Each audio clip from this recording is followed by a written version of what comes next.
एक छोटे से गांव में रामू नाम का एक गरीब मजदूर रहता था।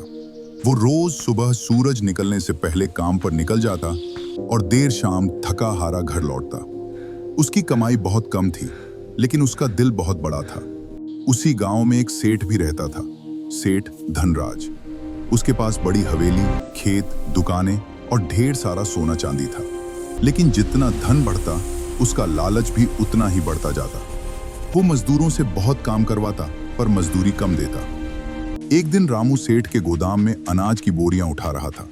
पसीने से भीगा हुआ रामू धीरे से बोला, सेठ जी, इस बार मजदूरी थोड़ी बढ़ा दीजिए, घर में बच्चे भूखे हैं। सेठ ने हंसकर कहा, अगर ज्यादा पैसे चाहिए तो ज्यादा काम करो। रामू चुप हो गया। उसने मन ही मन सोचा, ईमानदारी और मेहनत ही मेरी ताकत है। कुछ दिनों बाद गांव में भारी बारिश हुई। सेठ का गोदाम पानी से भर गया। अनाज की बोरियां भीगने लगी। सेठ घबरा गया। मजदूरों को बुलाया, पर कोई भी इतनी तेज बारिश में आने को तैयार नहीं था। तभी रामू दौड़ता हुआ आया। उसने अपनी जान की परवाह किए बिना बोरियां सुरक्षित जगह पर पहुंचाईं। सेठ की लाखों की संपत्ति बच गई। बारिश रुकने के बाद सेठ ने पूछा, रामू, मैंने तुम्हारे साथ अच्छा व्यवहार नहीं किया, फिर भी तुम मेरी मदद करने क्यों आए?